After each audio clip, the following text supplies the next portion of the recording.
এসে গেছে ধারাবাহিকের টিআরপি রেটিং। আগের সপ্তাহের মতো এ সপ্তাহেও সব ধারাবাহিকের নম্বর একটু কমেছে।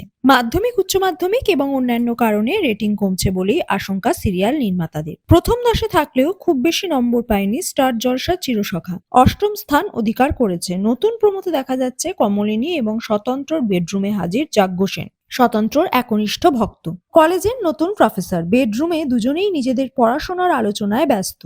দরজার বাইরে দাঁড়িয়ে সবটা শুনে কমলিনী, চোখে মুখে রাগ স্পষ্ট। স্বতন্ত্র যাজ্ঞসেনীকে বলে অনেকদিন পর এমন একজনের সঙ্গে কথা বলছেন যার সাথে তার ইন্টেলেক্টটা ম্যাচ করে। যা শুনে দুজনেরই মুখে হাসি। কথা বলতে বলতেই একে অপরের হাত ধরে। যাজ্ঞসেনীর কাঁধেও হাত রাখে স্বতন্ত্র, যা চোখ এড়ায় না কমলিনীর। সে অনুমতি নিয়ে ঘরে ঢোকে। কমলিনী বলে, বিরক্ত করলাম না তো?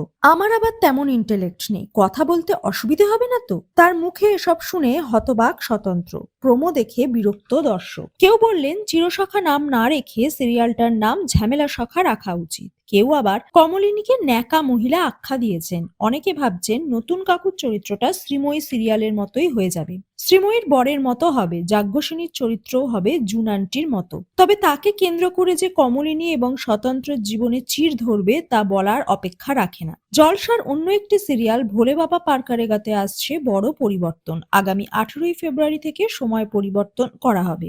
রাত্রি 10:30টায় দেখা যাবে মেগাটি। সূত্র মারফত জানা যাচ্ছে আসবে ভোলে বাবা পারকারেগা সিজন 2। সিজন 2-তে নায়ক নায়িকা থাকবে না। দেখা যাবে না মধুমিতা সরকার এবং নীল ভট্টাচার্যকে। এর মাধ্যমেই ছোট পর্দায় ফিরেছিলেন মধুমিতা, কিন্তু সিজন 2-তে তাদের নাকি প্রয়োজন নেই। দেখা যাবে নতুন নায়ক নায়িকা। প্রমোতেও দেখা যায়নি নীল মধুমিতাকে। তাহলে কি নতুন মুখ আসছে? জানতে হলে 18ই ফেব্রুয়ারি পর্যন্ত অপেক্ষা করতেই হবে। 10:30টার স্লটে সম্প্রচারিত হয় শুভ বিবাহ।